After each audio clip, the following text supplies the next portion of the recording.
छत्तीसगढ़ में कल से लगेंगी छठी, सातवीं, 9वीं और 11वीं की कक्षाएं।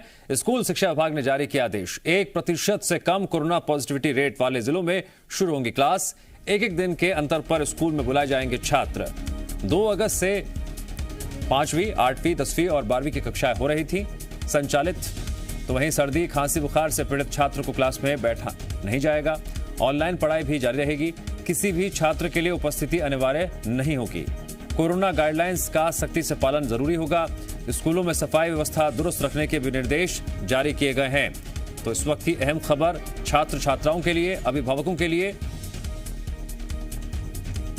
कल से छठी, 7वीं, 9वीं और 11वीं की कक्षाएं शुरू होने जा रही हैं। स्कूल शिक्षा विभाग ने बाकायदा इसको लेकर आदेश भी जारी कर दिया है। एक और अहम बात यह है कि 1% से कम कोरोना पॉजिटिविटी रेट वाले जिलों में ही क्लासेस अभी शुरू होंगी। और दूसरी अहम बात कि एक दिन के अंतर पर स्कूल में छात्र बुलाए जाएंगे। दरअसल 2 अगस्त से 5वीं, 8वीं, 10वीं और 12वीं की कक्षाएं तो पहले से शुरू हो गई थी और अब एक कदम आगे बढ़ते हुए यह फैसला लिया गया है। एक और बात, किसी भी छात्र के लिए उपस्थित रहना अनिवार्य नहीं होगा। तो 7वीं, 9वीं और 11वीं की कक्षाएं कल से शुरू होने जा रही हैं। जी मीडिया संवाददाता रजनी जुड़ गए हमारे साथ इस खबर पर और अधिक जानकारी के लिए। रजनी, मौजूदा परिस्थितियों में कल से जिस तरह से छठी, 7वीं, 9वीं और 11वीं की कक्षाएं शुरू होने जा रही हैं, इसे किस तरह से देखा जाए?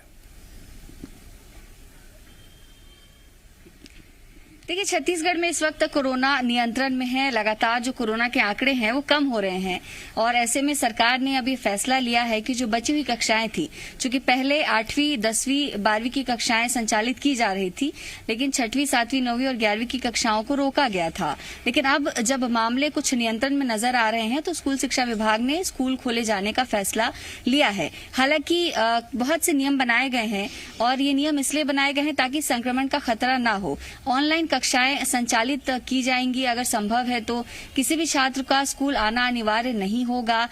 50% की उपस्थिति रहेगी, यानी जो भी क्षमता है कक्षा की उससे आधी ही संख्या रहेगी छात्रों की। किसी भी छात्र को अगर सर्दी, खांसी, बुखार होता है तो उन्हें स्कूल नहीं बुलाया जाएगा।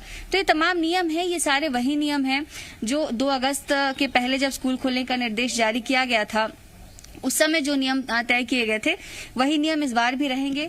हालांकि ये जरूर है कि स्थिति नियंत्रण में है, लेकिन तीसरी लहर की जो आशंका है वो अब भी बनी हुई है। तो ऐसे में स्कूलों को भी सावधानी रखनी होगी और जो अभिभावक हैं उनको भी सावधानी रखनी होगी और कोरोना का संक्रमण ना बढ़े, इसकी जिम्मेदारी स्कूल शिक्षा विभाग को और स्कूलों को लेनी होगी।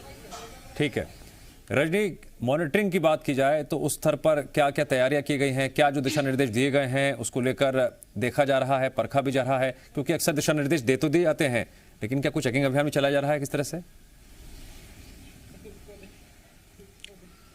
जी देखिए, चूंकि 2 अगस्त से कक्षाएं शुरू हो चुकी हैं, ऐसे में स्कूलों में जो व्यवस्थाएं हैं, साफ सफाई की व्यवस्था हो या सोशल डिस्टेंसिंग बनाए रखने की व्यवस्था हो, मास्क और सैनिटाइजर की व्यवस्था हो, जो भी एसओपी जारी की गई है उसको लेकर स्कूलों ने 2 अगस्त से ही तैयारियां पूरी कर ली हैं। अब जब कक्षाएं खुल रही हैं तो अलग से कोई बहुत ज्यादा तैयारी करने की जरूरत नहीं है, लेकिन उसके बावजूद भी लगातार स्कूल शिक्षा विभाग को, जिला शिक्षा विभाग को ये ध्यान रखना होगा कि जब कक्षाएं संचालित की जा रही हैं तो उनमें गाइडलाइन का पालन हो रहा है या नहीं हो रहा है। क्योंकि हमने देखा था कि जब 2 अगस्त से कक्षाएं लगी थी उस वक्त कई स्कूलों में कोरोना गाइडलाइन का पालन नहीं हो रहा था। बच्चों के पास मास्क नहीं थे, बच्चों को जब एक साथ कक्षा में बिठाया जा रहा था तो सोशल डिस्टेंसिंग नहीं नजर आ रही थी।